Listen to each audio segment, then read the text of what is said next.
Hello and welcome to Basics for Gamers presents the basics of hacking in Starfinder. This video is the second part in a series tackling computer rules, and we highly recommend that you watch part 1 if you haven't already done so, as we will be building on the foundation that was laid in that video.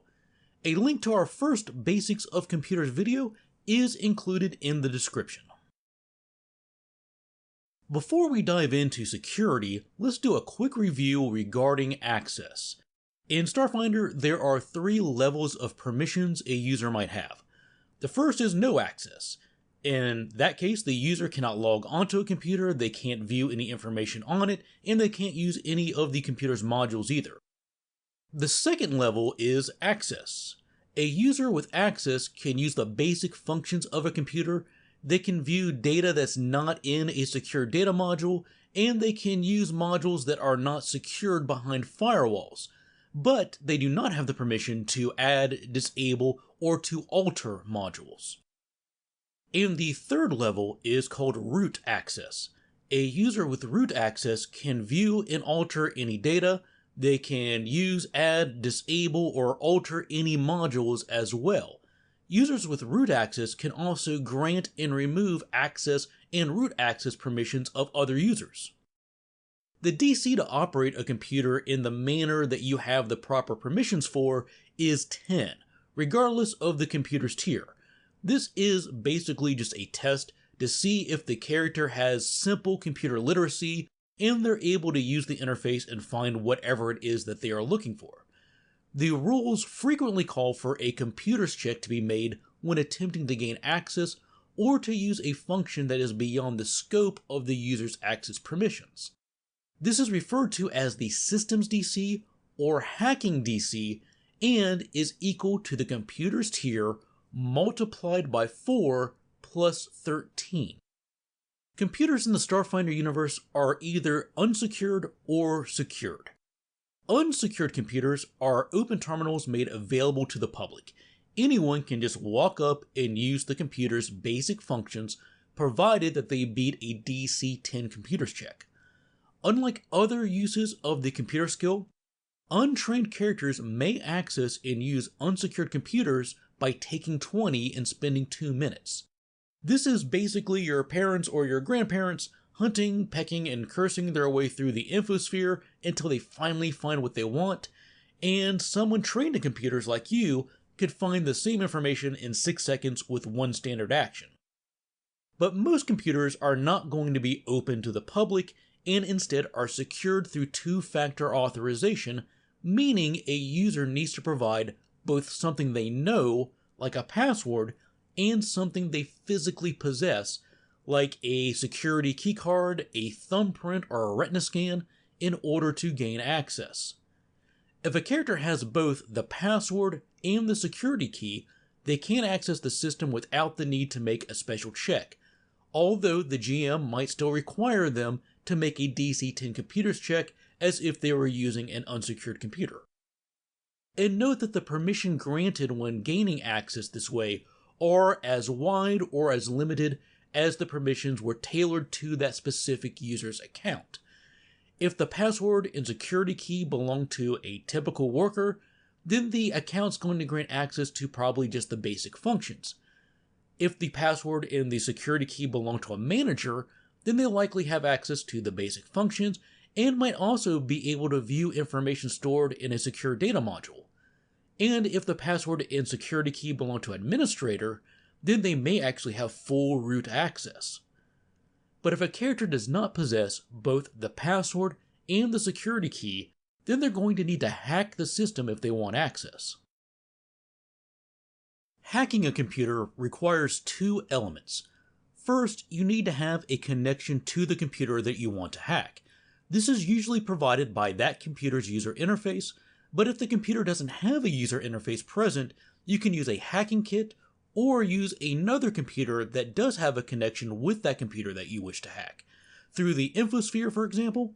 But note that having access to one computer does not automatically give you access to another computer that it is connected to. For example, a common workstation and the office's server. Having access or even root access to that workstation does not automatically provide you access with that company's server. You will need to gain access to that server separately by either providing the proper credentials or hacking into it. In this example, the Office workstation only serves as a user interface connected to the server. Second, you need to make a computers check.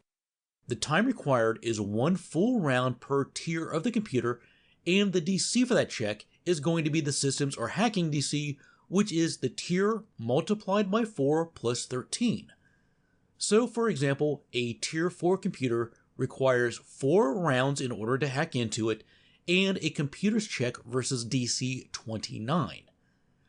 The hacker gains a plus 5 bonus to this check if they have either the security password or the security key. However, if you fail that computers check by 5 or more, the computer automatically revokes the credentials that you provided and renders both the security key and the password useless. If the hacker wishes to gain access quicker, they can cut down the time required in half by raising the DC by 5, and this can be done multiple times. But note that this is declared before the dice are rolled. The player would say, I want to hack this tier 4 computer in 1 round, so raise the DC by 10, and then they make the roll, as opposed to saying, I want to hack this computer, and then rolling a 39 on their computers check, and then the GM telling them, you are so good you are able to do this in 1 round instead of 4. If the computers check is successful, then the hacker has access to the system and can use the basic functions of the computer and can access any information that is not secured behind a firewall or placed in a secure data module. Failure means that the user does not gain access to the system and may have additional negative consequences like triggering security countermeasures as well. And note that with the exception of revoking credentials that we've already mentioned, the rules never really state exactly what triggers each countermeasure, such as it is triggered by a failure of 5 or more, or 10 or more, or this is always triggered on every single failure. Instead, the game leaves that up to the GM to determine based on the needs of their story. For example, a common workstation might not trigger countermeasures unless the hack attempt fails by 5 or more, but a military grade or government computer might be more sensitive to intrusion and trigger all countermeasures if the check fails by any amount. Now, that said, a generally accepted guideline is failing any scale check by less than 5 results in time wasted but not catastrophic results. For example, failing a climb check by just a couple of points doesn't mean you fall to your death. It just means you couldn't get a secure hold and you made no progress climbing on that round. And general wisdom applies to other checks as well. So failing a computers check by just 1 or 2 may just mean that the character wasn't able to complete the process in the time required.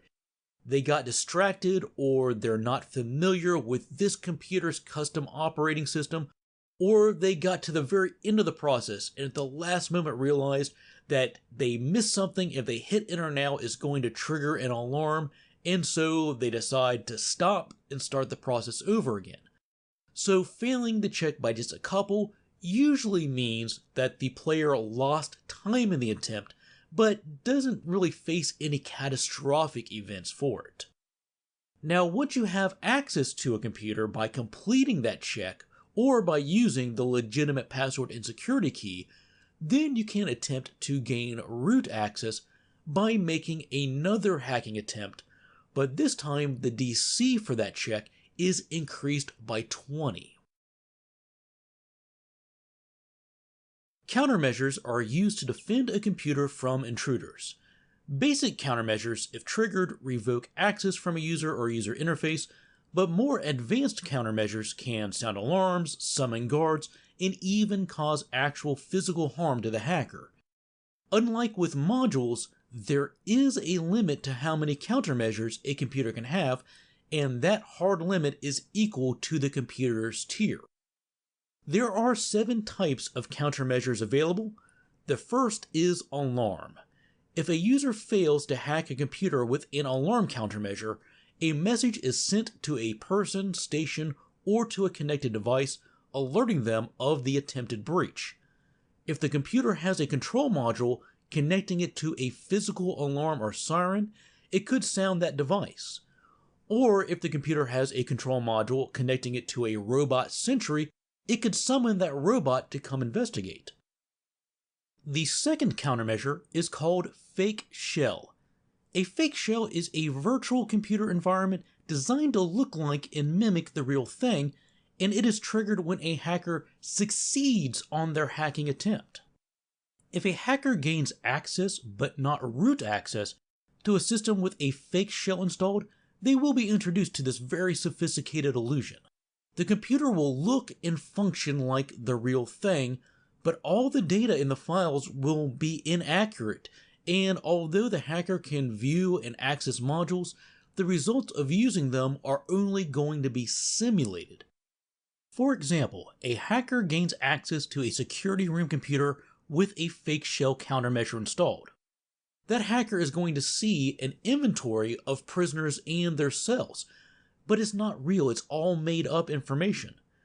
They can access security cameras on that computer, turn them on or off, angle them up and down hallways, but the images that the hacker is seeing are not from a real security feed, and manipulating the cameras on that terminal are not going to affect how the real cameras function. If a hacker suspects that they're in a fake shell, they can attempt a computer's check with a DC equal to the hacking DC plus 5 to see past the illusion. Note that success only means that the hacker confirms that they are in fact in a fake shell. Success does not remove the fake shell. Also, every full minute that a hacker is in a fake shell environment, they automatically attempt this check with a cumulative plus 2 bonus per minute until they figure it out. Given the nature of these checks, it may be best for the GM to roll those in secret.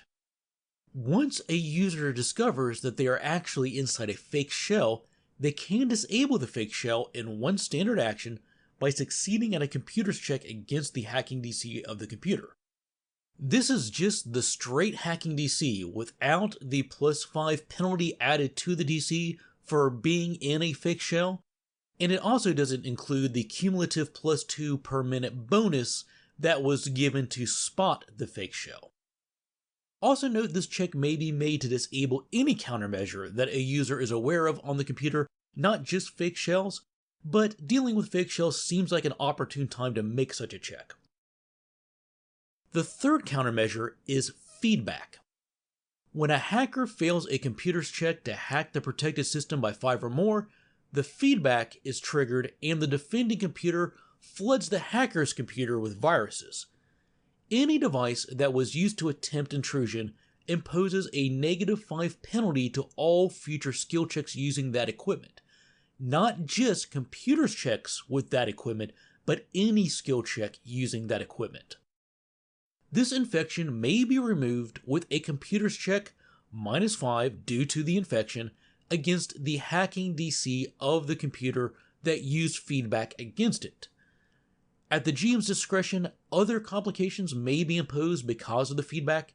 For example, not just infecting the hacker's computer with a virus that imposes a negative 5 penalty, but also installing a secret backdoor to that computer that will grant a plus 5 bonus to other people wishing to hack into the hacker's computer.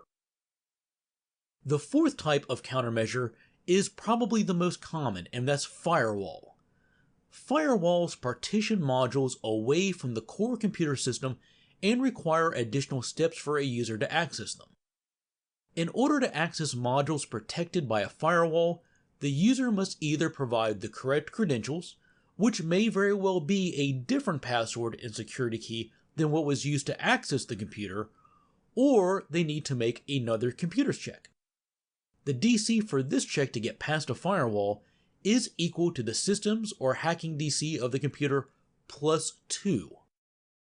Several modules can be protected behind the same firewall, and no single module can be protected behind more than one firewall, but a computer can have several different firewalls for several different modules.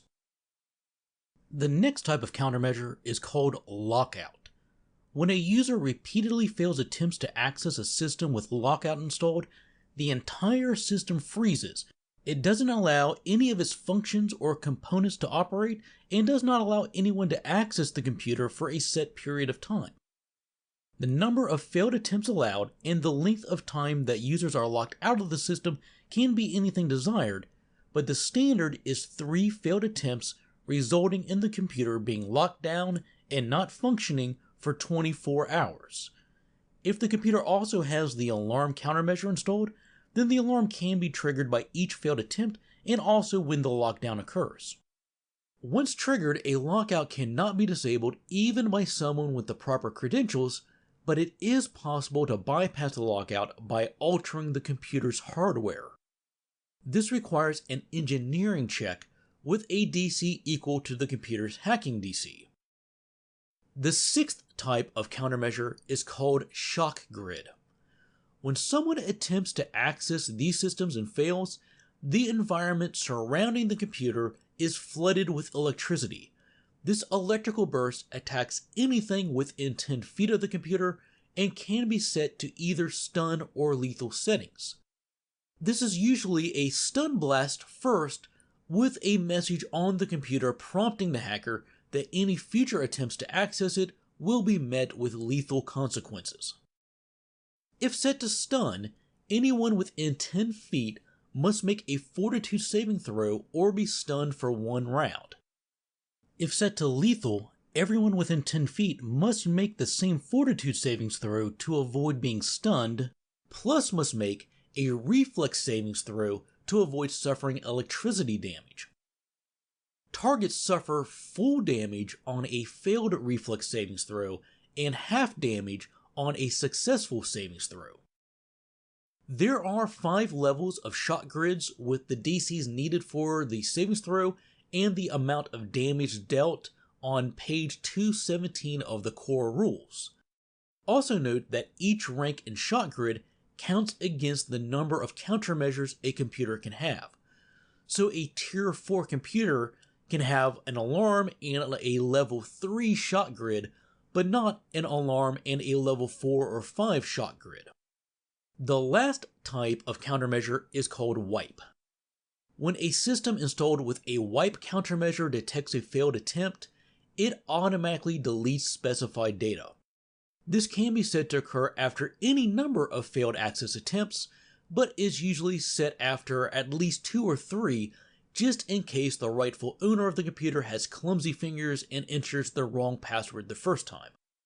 Data removed with an automated wipe is not gone forever, and may be recovered from the physical drive containing it after 8 hours of work and a successful computer's check versus a DC equal to the hacking DC of the computer plus 10. Computers can also be made more secure through purchasing security upgrades. There are 4 ranks of security upgrades, with each level increasing the DC against hacking checks by 1. Security upgrades may be purchased multiple times, but their bonuses do not stack. And it is worth noting that since these are upgrades, they do not count against a computer's limit for countermeasures. If players wish to hack and use common pieces of technology, the core rulebook does provide a few examples to serve as a baseline, but GMs should further alter them as needed for their story. Commercial-grade technology, including items like common electric locks, game consoles, and cameras, can be hacked in 2 rounds and a DC-18 computer's check. Civil technology, such as that provided as part of a city's infrastructure, can be hacked in 3 rounds in a DC-23 computer's check. Examples include streetlights, mail delivery drones, electronic billboards, street sweepers, and public transportation. Restricted tech, which is basically a device that's just not meant to be accessible by the public, would take 4 rounds and a DC-30 computer's check. And anything that would be considered top secret by government, military prototypes, and high-grade corporate security would be even greater. Again, these are quick examples meant to facilitate gameplay when full stats for a computer are not available and should be adjusted as needed. Also note that some of these examples don't possess their own user interface, like streetlights, and would require the use of a hacking kit to gain access to. Now that we've discussed all the pieces of computers in Starfinder, let's see if we can make sense of it all with a visualization. We're going to revisit the same Hangar control computer from our first video about computers. As a refresher, this is a Tier 3 computer used to operate a large starship's hangar. In the last video, we decided its basic functions would include opening and closing interior doors, operating the large hangar door that opens out into space, cycling an airlock, controlling the hangar's lights, maintaining a log of all ships coming and going, and accessing the hangar's PA system. We also noted two functions that are beyond the scope of basic functions and require their own control modules, and those are using the hangar's camera system and managing a cargo loading robot. We also decided to place the starship traffic log into a secure data module for safekeeping.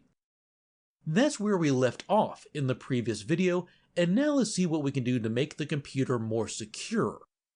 First, it's a Tier 3 computer, so we know that we are limited to no more than 3 countermeasures. So first, we give it an alarm that's going to send a message to the ship's security department if an intrusion is detected. And then we'll add a couple firewalls, one to safeguard the control modules behind, and the other to protect the secure data module with the starship traffic log. This is a good start, but maybe leaving the controls for the giant hangar door that opens up to the vacuum of space as a basic function isn't the safest idea. So even though opening and closing that door meets the criteria of a basic function, we decide to put it in its own control module anyway and safeguard it with the other control modules behind the firewall. We'd like the computer to be even more secure, but we've already met our 3 countermeasure limit for a Tier 3 computer, but upgrades are not countermeasures, so we add the Security 1 upgrade to make hacking just a little more difficult. Now that we have our computer, let's see what happens when someone tries to hack it with an example. Our heroes have infiltrated the hangar of a starship and spot a computer terminal. On their way to the hangar, they defeated an officer and freed her of her security keycard. Unfortunately, the officer didn't stay conscious long enough to tell them her password too. Unknown to Quig's player, this is a Tier 3 computer with a Security 1 upgrade, 2 firewalls, and an alarm countermeasure. The DC to hack this system is 26. The specifics of the computer are not disclosed to Quig's player, but he is informed that hacking the system will take 3 rounds so that he can determine if he wants to attempt to breach the system faster. From that information, the player can deduce that this is a Tier 3 computer and expect the DC to be 25. Quig is lacking the password to access the system, so he attempts to hack it. His bonus to computers is plus 11 and is increased by another plus 5 for having the officer's security keycard to a total of plus 16. This attempt will take 3 full rounds. If he wished to hack it faster, he could declare so before rolling the dice and voluntarily increase the DC to 31. He decides not to risk it and takes the full 3 rounds. After 3 rounds pass, Quig's player rolls the computer's check, 1d20 plus his bonus of plus 16. If his total is 26 or higher, he gains access to the system. If his total is between 22 and 25, he fails to access the system, but there are no negative consequences. Basically, he ran into a few roadblocks and wasn't able to complete the attempt within 3 rounds. That time is wasted, and he may try again. If his total is 21 or lower, then he fails the attempt and is detected. The computer detects the breach, triggers the alarm countermeasure, and invalidates the security keycard he used. Quig's player can try this attempt again, but will no longer receive the security card's +5 bonus. We'll say that Quick's player rolls a 12 on the die for a total of 28, which is enough to gain access to the computer. The GM informs him that he now has access to the computer's basic functions, which include opening and closing the interior doors, cycling an airlock, controlling the lighting system, accessing the hangar's PA system, and transmitting messages through the ship's internal comm unit. The GM also tells him that he can see 2 firewalls, but does not tell Quick's player what is hidden behind them. The GM also does not inform the player that there is an alarm countermeasure. If Quick's player wanted to gain root access and have complete control of the computer, he could make another hacking attempt. As before, this would take 3 full rounds, after which he would roll his computer skill versus DC 46, the computer's hacking DC of 26 plus 20 more for attempting to gain root access. He wisely decides against trying that. And now, because this is a player, Quick immediately declares that he is going to use this terminal to shut off life support systems to the bridge. The GM politely informs him that that is not a basic function of this terminal.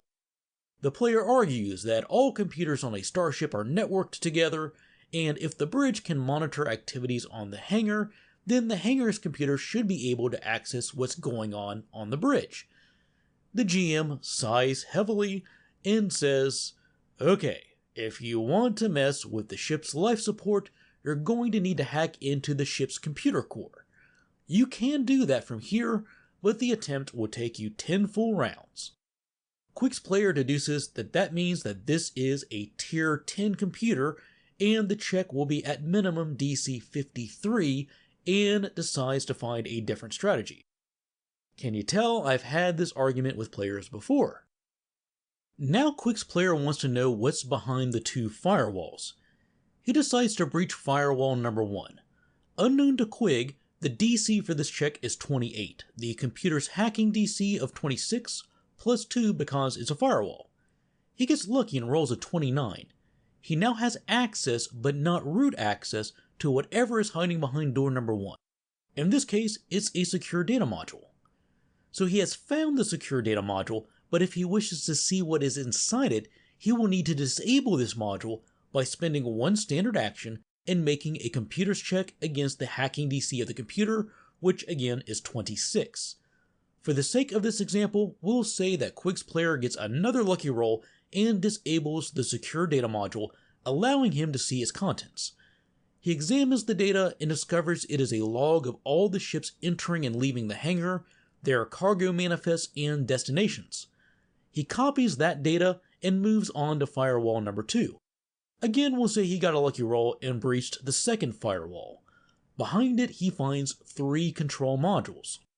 One controls a large exterior hangar door out to space, the second controls a cargo loading robot, and the third controls cameras in the hangar. He now has access to these 3 functions, so he can open and close the exterior hangar door, he can view what's on the cameras, and also issue commands to the cargo loading robot from this terminal.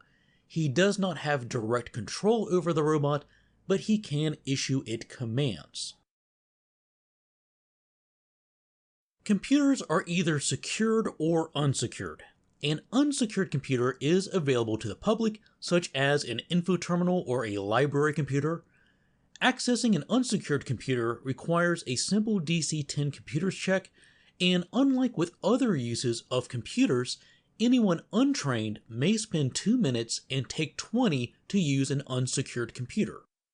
All computers not made available for public use are secured computers and require both a password and security key in order to lawfully access.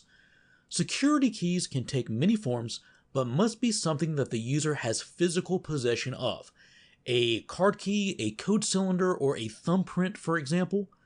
If a user has possession of both the password and the security key, there is no need to hack the computer, and they are granted access to whatever functions are provided for that specific password and security key.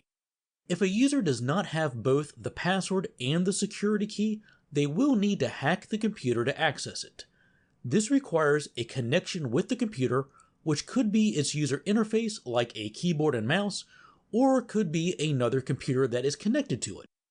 Someone wishing to hack into a mainframe wouldn't necessarily need to be physically at that mainframe if they have access to a computer that is networked to the mainframe.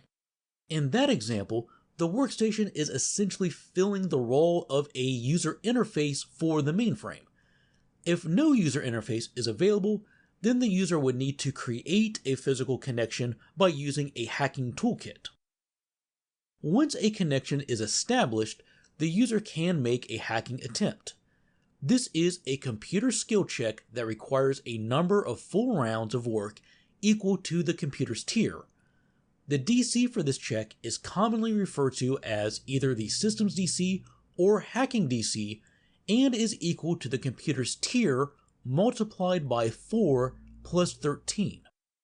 If the user has either the password or the security key, they receive a plus 5 bonus to this check. The time required to hack may be cut in half by raising the DC by 5, and this can be done multiple times on the same check.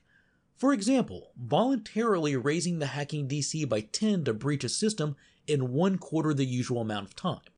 If successful, the user gains access to the system and can use any of its basic functions and use any control modules not secured behind a firewall.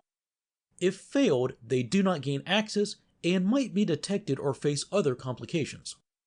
If the user succeeds and gains access but wishes to have root access, they may make another computer's check against the hacking DC of the computer plus 20, and also requires a number of rounds equal to the computer's tier. If successful, the user now has root access and can see literally everything on the computer, control all the functions, and disable countermeasures freely.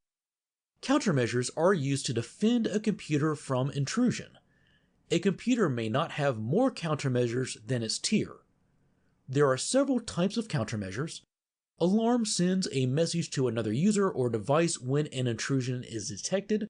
This could be sent to a control module controlling a security robot, or could be used to trigger an audible alarm as well. Fake shells are sprung when a hacker succeeds on their hacking check to gain access to a system and traps that hacker in a virtual environment that looks and operates like the real thing, but prevents the hacker from viewing authentic information or using any connected devices. Feedback strikes back against hackers by flooding their computer with viruses. Firewalls partition off a computer and hide modules away from the computer's basic functions. Breaching a firewall requires another hacking check with the DC increased by 2. If successful, the hacker now has access to whatever modules are hidden behind the firewall. Lockout freezes a system when unauthorized access attempts are made. It locks out all users and basically powers down the computer, preventing it from being used for any purpose. The amount of time spent in lockout is variable and can be determined by the person who set up the system, but 24 hours is the standard. Also note that even users with valid passwords and security keys cannot access a computer while it is in its locked out state. Shot grids attempt to harm hackers and destroy computers being used in hacking attempts by flooding the area around the computer with electricity. And the last countermeasure, wipe, automatically deletes data on a computer when an intrusion attempt is detected. Computers can also be made more secure through the use of security upgrades. These upgrades raise the hacking DC of the computer and do not count against the computer's countermeasure limit. With that, we'll bring this video to a close. If you found this video helpful, please give us a like, and don't forget to click that subscribe button and bell so you don't miss out on our future videos. Leave us a comment letting us know what topics you would like to see us cover in the future, and we can always be reached through our Twitter and Facebook pages too. If you would like to use some of the maps that we feature in our videos with your own games, you can find them at Maps of Mastery and 0 Hour. Links to those sites may be found in the description. Thanks for watching, take care, and we'll see you soon with more basics for your favorite tabletop games.